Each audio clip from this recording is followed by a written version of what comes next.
সাংবাদিক ভাই ও বোনেরা, আসসালামু আলাইকুম। সবাইকে জানাচ্ছি আন্তরিক শুভেচ্ছা এবং কৃতজ্ঞতা। আপনারা যথাসময়ে উপস্থিত হয়েছেন। আমার এই 5 মিনিট দেরি হয়ে গেছে, এই জন্য আন্তরিকভাবে দুঃখ প্রকাশ করছি।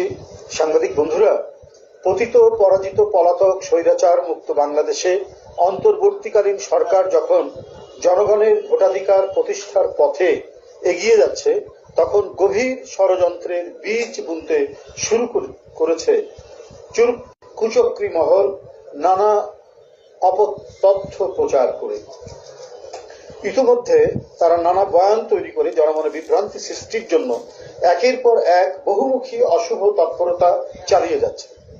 যারা মিথ্যাচার করে বিএনপিকে নানা তকমা লাগানোর অপচেষ্টা করছে, তারাই কিছু গণমাধ্যমকে ব্যবহার করে বিএনপির নামে অসত্য সংবাদ পরিবেশন করছে বা করানো হচ্ছে।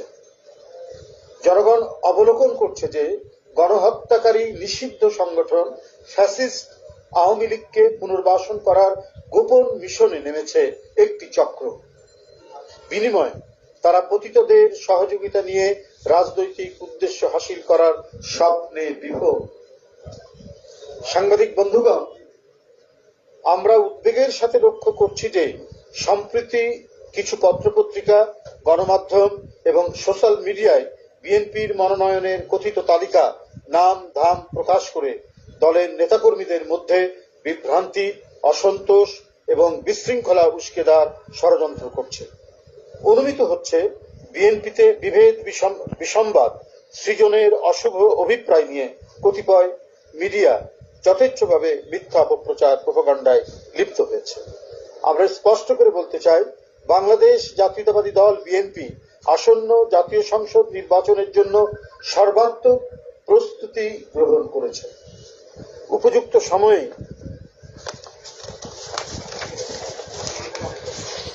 দলের নির্ধারিত যে প্রক্রিয়া, যে সিস্টেমে যাচাই বাছাই করে মনোনয়ন দেওয়া হয়, সেই যাচাই বাছাই করে যোগ্য ও সর্বোপরি জনগণের কাছে গ্রহণযোগ্য জনপ্রিয় ব্যক্তিকেই বেছে নিয়ে তাদের নাম প্রকাশ করা হবে। কোন নির্বাচনী এলাকায় কোন প্রার্থীকে গ্রিন সিগন্যাল বা সবুজ সংকেত দেয়া হয়নি। প্রত্যাশীদের মধ্যে দলীয় নানা কার্যক্রমে যার পারফরমেন্স ভালো, তাকেই প্রার্থী হিসাবে মনোনীত করা হবে। বিএনপির মনোনয়ন দেওয়া হয় তার নিজস্ব গঠনতান্ত্রিক উপায়ে, কোন সবুজ সংকেতের মাধ্যমে নয়। জাতীয় সংসদ নির্বাচনের কিংবা যে কোনো নির্বাচনে দলের প্রার্থী মনোনয়নের দায়িত্ব পার্লামেন্টারি বোর্ড পালন করে এবং এ ব্যাপারে বোর্ডের সিদ্ধান্ত চূড়ান্ত বলে গণ্য হয়। আমাদের পার্লামেন্টারি বোর্ড, আপনারা জানেন যে স্ট্যান্ডিং কমিটি যেটা, সেটাই পার্লামেন্টারি বোর্ড সভাপতিত্ব করেন চেয়ারম্যান। সুতরাং তফসিল ঘোষণার পরেই দলের ভারপ্রাপ্ত চেয়ারম্যান তথা বিএনপি কেন্দ্র থেকে ঘোষণা ব্যতীত এখন পত্রপত্রিকায় প্রকাশিত কোন মন গড়া সংবাদে বিভ্রান্ত না হওয়ার জন্য সারা দেশের নেতাকর্মীদের প্রতি আহ্বান জানাচ্ছি।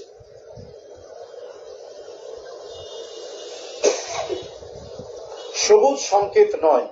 দলের ভারপ্রাপ্ত চেয়ারম্যান জনাব তারেক রহমান প্রতিটি এলাকায় ঐক্যবদ্ধভাবে কাজ করার সুনির্দিষ্ট ও যথাযথ নির্দেশনা দিচ্ছেন।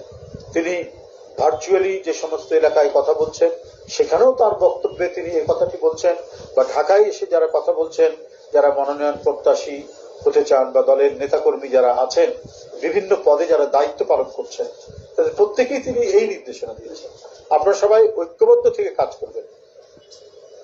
দল যাকে মনোনয়ন দিবে তার জন্য সকলে আপনারা কাজ করবেন।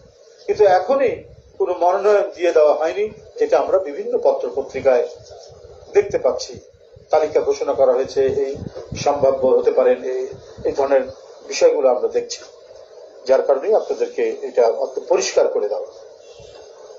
তিনি তাগিদ দিচ্ছেন, অর্থাৎ ভারপ্রাপ্ত চেয়ারম্যান, বিএনপির নেতাকর্মীদের নিজেদের মধ্যে ঐক্যবদ্ধ থাকতে হবে। তিনি বলেছেন, আমাদের ইস্পাত কঠিন ঐক্য ধরে রাখতে হবে। আমাদের প্রত্যেককে গণসম্পৃক্ত কাজে সংশ্লিষ্ট থাকতে হবে। জনগণ বিরক্ত হয় এমন কোন কাজে দলের নেতাকর্মীরা কখনোই লিপ্ত থাকবে না, জড়িত থাকবে না। তাহলে অবশ্যই জনগণের রায় ধানের শীষে সবচেয়ে আসবে।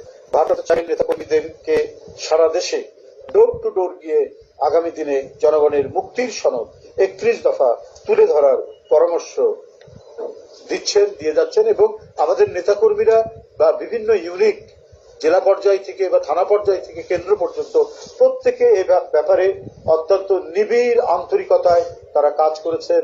অফিস, আদালত, স্কুল, কলেজ, রাস্তাঘাটে মানুষকে 31 দফার লিফলেট বিতরণ করেছেন এবং ব্যক্তিগতভাবে কেউ জানতে চাইলে এর বিভিন্ন দফা সম্পর্কে একেবারে বিস্তারিতভাবে তাদেরকে জানিয়েছেন, বলছেন ব্যাখ্যা সহ।